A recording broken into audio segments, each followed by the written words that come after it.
చంద్రబాబు గారు మళ్ళా ముఖ్యమంత్రి అయ్యారు రెండోసారి. ఇప్పుడు అమరావతి రైతులు కూడా చంద్రబాబు నిరాధనం పడుతున్నారు. ఇప్పుడు మీ స్పందన చెప్పండి. ఆంధ్ర రాష్ట్ర తెలుగు ప్రజలందరికీ కూడా నా హృదయపూర్వక నమస్కారాలు తెలియజేస్తూ, మరి అలాగే ఈ చీకటి పాలనని అంతమొందించి రాక్షస పాలన నుంచి విముక్తి పొందాలి అనే ముఖ్య ఉద్దేశంతో చంద్రబాబు నాయుడు గారికి పట్టాభిషేకం చేయటం, అలాగే ఎప్పుడు కూడా కానీ విని ఎరగని రీతిలో 83 కన్నా కూడా మళ్ళీ రిపీటెడ్గా 163 సీట్లు ఇచ్చి నిజంగా ఒక పెద్ద బాధ్యతని చంద్రబాబు నాయుడు గారి మీద పెట్టారు. అమరావతి ప్రజలేంటి, ఉమ్మడి తెలుగు రాష్ట్రాల ప్రజలేంటి, ఎక్కడెక్కడి నుంచి ఎన్ఆర్ఐస్ కానీ వాళ్ళందరూ కూడా వచ్చి వాళ్ళ సపోర్ట్ తెలియజేసినందుకు కూడా వాళ్ళందరికీ నా హృదయపూర్వక నమస్కారాలు తెలియజేస్తున్నాను. అలాగే అమరావతి రైతులు మరి ముఖ్యంగా చెప్పాలంటే 5 సంవత్సరాల వాళ్ళ పోరాటం చరిత్రలో నిలిచిపోయే పోరాటం, నిలిచిపోయే ఉద్యమం.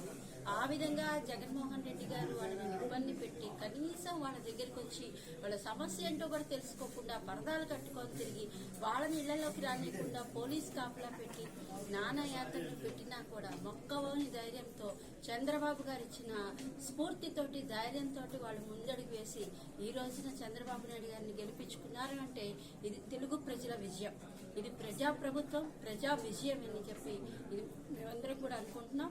అలాగే మంత్రులు పదవులు ఇవ్వటం కానీ, మరి అలాగే మంత్రుల శాఖలు కానీ చాలా చాలా బాగుందండి. ఆ కూర్పు చూస్తేనే చాలా బాగుంది. మరి ముఖ్యంగా వంగలపూడి అనిత గారికి, రాష్ట్ర తెలుగు మహిళా అధ్యక్షురాలైన అనిత గారికి హోమ్ మినిస్టర్ ఇచ్చి మహిళలందరూ కూడా హోమ్ మినిస్టర్ ఇచ్చినందుకు చంద్రబాబు నాయుడు గారికి ధన్యవాదాలు తెలియజేస్తున్నారు. ఎందుకంటే ఆవిడ అధికారంలో లేనప్పుడు, ప్రతిపక్షంలో ఉన్నప్పుడు ఎక్కడైనా ఏ మహిళకు అన్యాయం జరిగినా, ఎక్కడ ఏది జరిగినా కూడా పార్టీ నుంచి వెంటనే తన వాయిస్ వినిపించేవాళ్ళు. ఆ రోజు అప్పుడు ప్రతిపక్షంలో ఉన్నప్పుడే అధికార పార్టీ వాళ్ళకి దడపుటిచ్చారు. ఇప్పుడు అధికారంలోకి వచ్చాక హోమ్ మినిస్టర్ చేపట్టిన తర్వాత మరి గంజాయి గాని ఎప్పుడు లేనిది ఆంధ్రప్రదేశ్ ని గంజాయి ఆంధ్రప్రదేశ్ గా తీర్చిదిద్దిన 5 సంవత్సరాల పరిపాలనలకి అంతమందించే విధంగా గంజాయిని రూపుమాపటం కానీ, అలాగే ఆడపిల్లల భద్రత కానీ, ఆంధ్రప్రదేశ్ రాష్ట్రంలో క్రిమినల్ రేట్ తగ్గేటట్టుగా చూడటంలో కానీ ఆమె ముందుంటారని తెలుగు మహిళలందరి తరఫున కూడా మేము తెలియజేస్తున్నాం. ఎక్కడ ఎవడన్నా ఒక ఆడపిల్ల కలిసి చూడాలి, ఆడపిల్లని ర్యాగింగ్ రీచింగ్ చేయాలి అంటే ఉనుకుబుట్టే విధంగా ఆవిడ హోమ్ మినిస్టర్ గా చర్యలు తీసుకుంటారని చెప్పేసి కూడా మేమందరం భావిస్తున్నాం.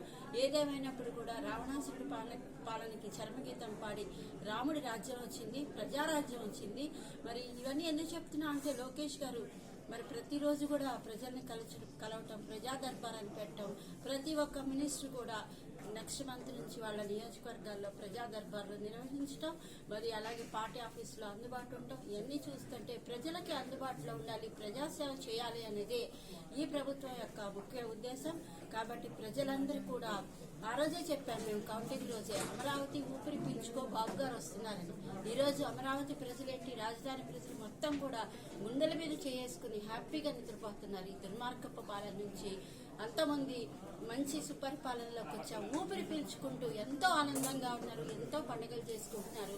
మరి చంద్రబాబు నాయుడు గారికి కానీ, వారి టీంకి కానీ, మరి ముఖ్యంగా ప్రత్యేకంగా లోకేష్ గారికి కానీ మా తెలుగు మహిళలందరి తరఫున కూడా ధన్యవాదాలు తెలియజేసుకుంటూ, ప్రజలందరి విజయం కాబట్టి ప్రజలందరూ కూడా స్ఫూర్తిగా ఆయనకి వెనుదన్నుండి ప్రతి సమస్యని తీర్చే విధానంలో ఆయనకి సపోర్ట్గా ఉండాలని చెప్పేసి కూడా కోరుకుంటున్నాం.